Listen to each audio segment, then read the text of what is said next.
Hey friends, it's Mr. Jim, and welcome back to Kid Short Stories.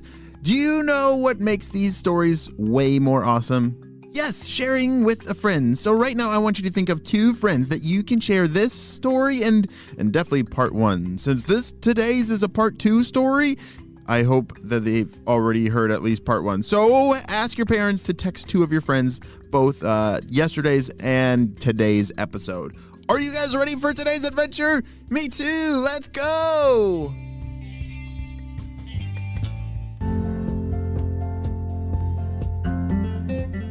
As Yash was standing there in front of this giant dog named Ruffs, he realized that he had just stepped foot not only into a cave, but into an incredible mission.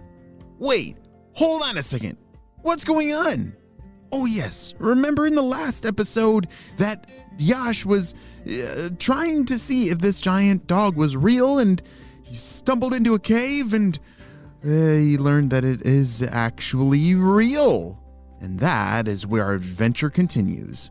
Yash was standing in front of Ruffs, that giant dog with magical powers, and Yash was wondering what to do. Okay, so what exactly are we supposed to do? Do you need my help? Oh, that would be great. Why don't you hop on my back and we'll try and get out of this cave. You see, Yash had used his shovel to dig a hole that was big enough for him to squeeze through, but it was definitely not big enough for as big as Ruffs was. Ruffs was a ginormous dog, the biggest dog that I've ever seen. Maybe as big as a truck. Yeah, Ruffs was a very big dog. How about before I hop on your back, how about I try and make this hole bigger? Ruff, that's a great idea, said Ruffs.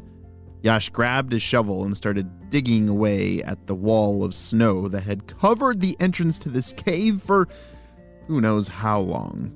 And pretty soon, Yash was able to make that tiny little tunnel that he squeezed through just barely big enough for Ruffs to make his way out. As Ruff sniffed the air, he smiled. I haven't had fresh air in forever. This is amazing. Oh! He let out a giant howl, and Yash laughed. I think we should probably get to work because I don't want a real volcano to explode. You're right. Well, I'm not exactly sure how we're supposed to stop this volcano, Ruff. Do you have any ideas? Yash thought for a second and... Oh, I have an idea. So you have some kind of magic power that you can move stuff with your mind, right? Ruff, you got it. Yeah, perfect. So I think if we were able to put enough snow and ice into the top of Mount Everest, it would stop it from actually exploding into a big volcano, right? Well, that does sound like a good idea, but unfortunately, the top is already covered in a bunch of snow. We have to get all that snow and ice deeper down inside the volcano where it actually touches the lava. If we can get the lava to calm down and cool down, then maybe, just maybe, it won't explode. And that is what I was doing in that cave.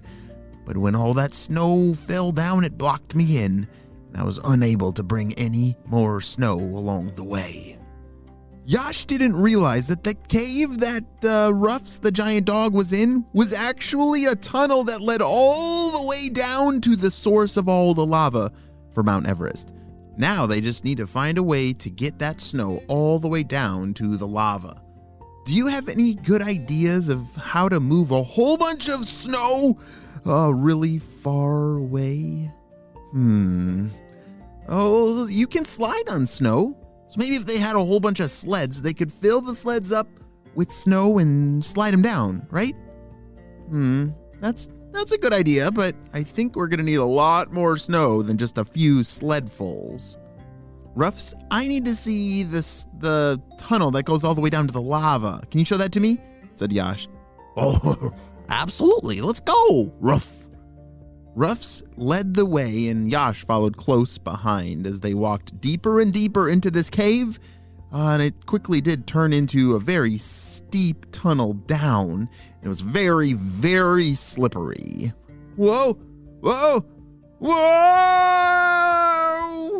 Yash and Ruffs started sliding and sliding. Oof, hang on, Ruff, Ruff. Ruff used his big claws to dig into the snow and ice to stop them from sliding all the way. Look at that! Yash couldn't believe it. There was a giant pool of lava, and Ruffs saved them both just in the nick of time. Oof, that was a close one. All right, we gotta get out of here, said Yash. But this could actually be perfect. If we're able to find a way to launch a whole bunch of snow down the tunnel, I think the snow will just funnel and flow right into the lava, and it'll cool it down before it's too late. Ruff, that sounds like a great idea. Ruff! They both climbed up back to the top of the cave where all the snow was outside of the mountain. Hey, Ruffs, could you show me how fast you can dig in the snow? Oh, dig in the snow. I love to dig in the snow. Ruff, step aside. Ruff stepped up towards a big pile of snow and knelt down, and with his 2 front paws, he started digging and digging and digging. The snow was flying between his back legs and into the cave. Wait a second, this might actually work. Yash ran over to the cave and watched as all the snow that was flying out of all the digging from Ruffs was doing, and it was shooting down the tunnel all the way down to the lava.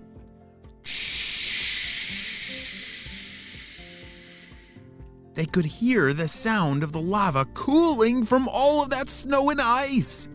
Yash ran over to Ruffs and said, "You're doing it! It's actually working! Just keep digging!" Ruff, ruff. My favorite thing to do is dig, so that's not a problem. Look out!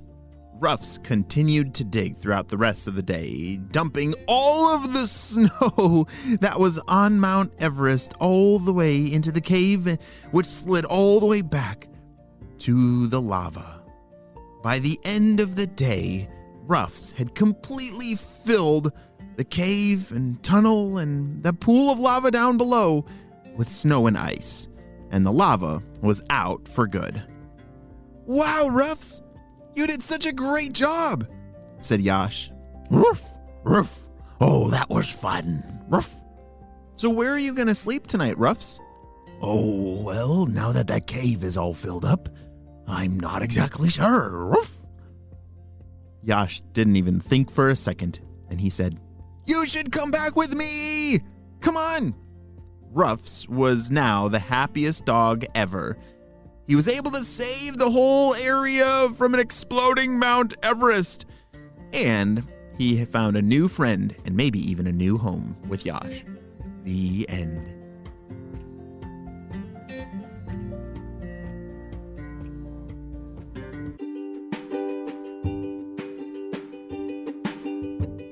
Great job. You listened all the way to the end. And you know what time it is? It's time for Kid Shout Outs. I want to say to Caroline and Sloan from Denver, Colorado, Harlan from Los Angeles, Ezra from Canada, Ethan, Elliot, Ezra, and Kim from New Jersey, Lyda from Colorado, Isa from California, Connor and Michaela from Australia. I'm so glad that you're all in the Kid Short Stories family and on our spy team. We could not stop Dr. Stinky Breath and his crew without you, my friends. Well, you have a super duper day. And I will see you on our next adventure.